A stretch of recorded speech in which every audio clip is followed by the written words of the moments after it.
Hi everyone, I'm Anthony Gallegos, and I'm sitting right next to my best friend, Ryan Clements. Hey, Anthony Gallegos. I'm Ryan Clements. And we're checking out Akaneiro, Demon Hunters. Yes, hello, Akaneiro. So, I'm gonna say Akaneiro. you can say it however you want. Yeah, I mean, it has Japanese themes, is one of the intents if you saw the Kickstarter, which just closed on February 2nd, which was successful. It has Japanese themes, and it's kind of loosely based off of the Red Riding Hood tale, apparently. Interesting. I mean, you fight a lot of wolves. I'll give it that much. Okay, but well, that's all you need for that version 1.0 is released. It's an action RPG. It's free to play. It has Tiny Tina from Borderlands. Well, that's a character I created. So these are the characters I've created so far. I'm going to play. So you can create, there are 3 classes basically at this point. You basically pick whether you're going to pick a warrior, which is like the prowess. These are the 3 types of skills there are too in the game: prowess, fortitude, and cunning. Okay. So cunning is kind of like the ninja characters. They have increased critical chance. Then there's the take it on the chin guys, the fortitude guys, increased defense, and take it on the chin. And then you have these guys, just the DPS dealers. Increased power, damage. Their specialty is dual wielding. Though these, the cunning guys, they can dual wield as well. So let me go back. So the fortitude guys are the only schmucks. They can't do anything dual wielding. They just got to carry around their giant hammers. I would bet they could probably dual wield, because it doesn't actually say that my character can dual wield either, but I can. Oh. So I'm not quite sure about all the Well, weapon restrictions yet. That's the thing about this game, is so far there's a lot that it doesn't really teach you. It's version 1.0, and we are working on a review for IGN. But the whole point of the Kickstarter going on right now that just closed is because they know the game's not done, and they're trying to get some more features to make it feature complete. But even if you go here, right, and you click like Help Index, and it just says coming soon. So that's what I'm saying. A lot of the information you gather about the game, like when I first started, I had no idea what this plus over here was. Whoa. So I clicked it, and I was like, okay, who are these people? And what I've gathered is that these are other people's characters that you can basically bring as an NPC in your game, just to be like a tank, basically, to help you out in missions. Very interesting. A lot of the stuff you'll see in the chat all the time, that people are always like, what does this do? What does this do? Because the game doesn't really explain that to you. It would be funny if when you summon them as an NPC into their world, they just couldn't play anymore. Like a player is playing the game, their character vanishes off the screen. They're like, oh well, all right. But yeah, like for instance, it tells you the basics of an action RPG. Click to attack. You have a few abilities over here that you can do. But I didn't even know how to get new abilities. I was like, okay, I'm leveling up, but I'm not unlocking new skills like Diablo or Torchlight. So you actually get those by coming over here and you buy them, is how you unlock new skills. And you can buy them from all the trees: prowess, fortitude, or cunning. Okay. Even though my specialty is in cunning. Yeah, so is there an advantage to buying in your specialty? Are you just more adept at those? My character has a higher skill, and Okay, skill, defense, and power, right? And so these 3 are color-coded to Cunning, the higher you are in fortitude, and this, prowess. they give buffs to those spells. Got it. Okay.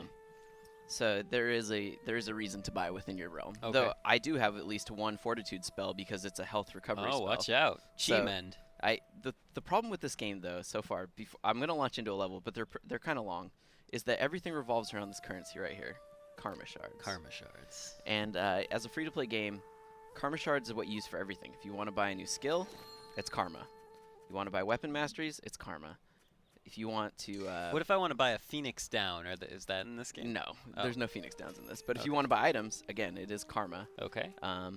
And you can also buy things like little familiars, spirit helpers that are very cute, right? I mean, it looks like a... Oh, my lord. Yeah. Look at these things. But they're adorable, but they're temporary, 30-minute duration. Yeah. I didn't like that last one, that bird guy. But then the problem with that is that you also use karma to unlock new content. Oh, really? As you play. So I've unlocked this one, but now to unlock this one, I need to accrue 6,300 shards. So that's You're almost there. That's each of these has 3 levels in it, but to unlock 3 new levels, I have to accrue 6,300 shards, which means I'll spend all that, I'll be back to 0, which means I won't be able to afford any new abilities, which means I won't be able to afford any items or familiars. Yeah, that doesn't sound so good. It's very, very grindy. And it's kind of one of the things I don't like about it. That being said, if you wanted to just unlock all the content and pay money, it's $12, which isn't that bad. Like a lot of downloadable games I mean, obviously they are trying to make money. It is a business that they are trying to run. So under normal circumstances, it's free to play unless you want to. Yeah. So far, I've paid nothing. Okay. And I've accrued this many shards, and I've already paid to unlock this. I've also paid to buy a couple of skills because when my character started, I only had this skill. So I have purchased 2 other skills as well. Okay. And you can it looks like you can tab between a different set of skills. There. Yeah, so you can have multiple things as skills. I just haven't been able to afford those powers and unlock new content.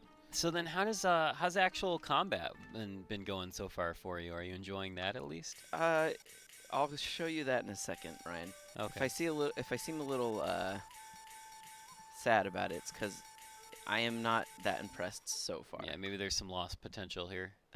Just quickly selling items. I do like that you can sell from anywhere, so you don't have to go back to town. Oh, interesting. I don't know how I feel about that, Anthony. I've been talking about this recently. I really like how in Diablo-style dungeon crawls, the going back to town gives you a much-needed respite from the crawl of the dungeon, from the constant berating hordes and the shambling dark. I totally get that. There is a problem. Shut up, man. No, that's not that. It's just that there is a problem with it in this case. Okay. So when you want to start a mission, you talk to this guy, right? And you can look at this old guy. You have to repeat missions, by the way.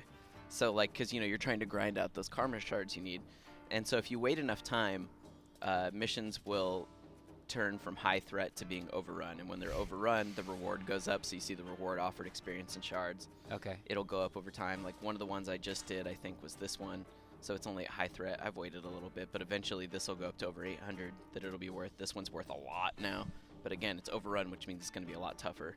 Oh, that's an interesting system. Yeah, I mean, you can pay to make it immediately, like, you can increase the threat by paying to do it too. Or paying shards. Pay for everything. Of course. I mean, again, I know they are trying to make... Now, I know that you can unlock everything with money. Can you pay just for shards with money? Of course, yes. They make it very easy to get karma. To just buy karma, right? So for $10, you can get 25,000. Best value. So, yeah. It is a free-to-play game. They are definitely trying to make their money. So I'm gonna jump into one of the early missions, and... let's do it, man. The appalling end. I mean, I like the artwork of the game a lot. Like, it's got a really cool style to it. But the problem with the combat is it's very typical, right? I mean, not going to surprise any action RPG people here. I like the music. Yeah, I mean, the style of the game is cool. But yeah, it's very typical, right? Run up, hold, or keep clicking like a mad person like I do. And you kill things. Now, I do have a few skills, but I don't have that many, right? So, and then, like I said, if you want to unlock more, that means you're going to have to hold back from getting new content. Okay. So you don't have that same sort of thing you do in like a Diablo or Torchlight where you're like constantly acquiring new skills just by playing. It really does kind of drag as far as that goes. But I can show a couple of the skills. How much like actual karma are you getting with each kill? Is it a significant amount, or is it super tiny, or do you only get it from mission completion? So watch, right now I have 5,984. All right. After I take out these guys, I'm watching it. Oh, 1 karma shard from that one guy, right? So I would say in most missions that I do, if they're high threat at this point where I am in the game, I'm only level 7.